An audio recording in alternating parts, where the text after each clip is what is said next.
Kannur ധർമ്മടത്ത് UDF സ്ഥാനാർത്ഥിയെ തടയാൻ ശ്രമിച്ചെന്ന് പരാതി. CPM പ്രവർത്തകർ VP അബ്ദുൾ റഷീദിനെതിരെ കയ്യേറ്റം ചെയ്യാൻ ശ്രമിച്ചെന്നും ഭീഷണിപ്പെടുത്തിയെന്നും UDF ആരോപിക്കുന്നു. നടപടി സ്വീകരിച്ചില്ലെന്നാരോപിച്ച് ചക്കരയ്ക്കൽ പോലീസ് സ്റ്റേഷന് മുന്നിൽ UDF പ്രതിഷേധം. ഇവരുമായി നിഖിൽ അളവൂരാണ് ചെയ്തത്. നിഖിൽ, ഇപ്പോഴും അവിടെ പ്രതിഷേധം തുടരുകയാണോ? പ്രധാനപ്പെട്ട നേതാക്കളൊക്കെ എത്തിയോ സംഭവസ്ഥലത്ത്? അഞ്ജലി, ഏതായാലും ഇന്ന് രാത്രി 9:45 ധർമ്മടം മണ്ഡലത്തിൽ പ്രചരണം നടത്തുകയായിരുന്ന UDF സ്ഥാനാർത്ഥി VP അബ്ദുൾ റഷീദിനെ തടഞ്ഞു എന്നുള്ളതാണ് ഇപ്പോൾ UDF ഉന്നയിക്കുന്ന ഒരു പരാതി. ചക്കരക്കൽ മുഴപ്പാല കൈതപ്രം എന്ന് പറയുന്ന സ്ഥലത്ത് വെച്ച് തടഞ്ഞെന്നാണ് പരാതി.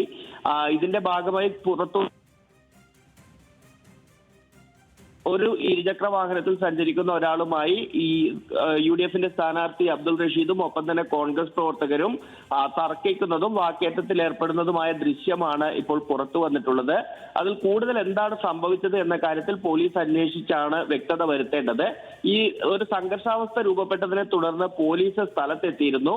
എന്നാൽ ഈ ഇരുചക്ര വാഹനത്തിൽ എത്തിയ ആളെ പിടികൂടാൻ ഉൾപ്പെടെ പോലീസ് തയ്യാറായില്ല എന്നാരോപിച്ചാണ് ഇപ്പോൾ ഈ UDFന്റെ സ്ഥാനാർത്ഥി അബ്ദുൾ റഷീദ് ഉൾപ്പെടെയുള്ളവർ ചക്കരക്കൽ പോലീസ് സ്റ്റേഷനിൽ ഇത്തരത്തിലൊരു പ്രതിഷേധം സംഘടിപ്പിക്കുന്നത്. ഇയാളെ അറസ്റ്റ് ചെയ്യണം എന്നാവശ്യപ്പെട്ടുകൊണ്ടാണ് ഈ പ്രതിഷേധം ഇപ്പോഴും ചക്കരക്കൽ പോലീസ് സ്റ്റേഷന് മുന്നിൽ തുടരുന്നത്. ശരി, നിഖിൽ അളവൂരാണ് വിവരങ്ങൾ നൽകിയത്.